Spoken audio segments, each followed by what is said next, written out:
А де не буває, того і щастя минає. А ну, козочка, ну скажи, ти народ повеселив.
Старый год кончаем, новый зачинаем.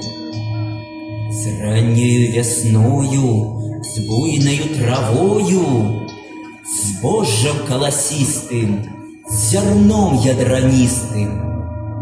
Ты с приятным летом и с грошом пригетым, с осенью ясной, да с долечкой щасной.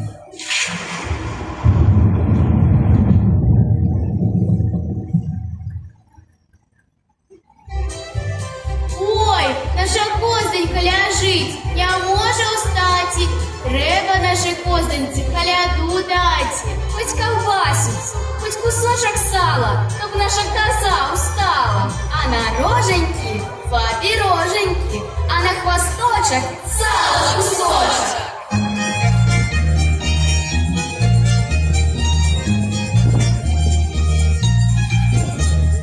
Щедрики, ведрики, дайте вареника, вареника мало, шей кусочек сала, салага мало, вишенки, колбаски, лыжечку каждый. Не дадите пирога, стягнем мы коза рога, на свинью за кости, повезем под гости. Устань, козочка, устань, матушка, устань, подивися, усему ножки склонися. Наша козонька устала. Всем весело стало.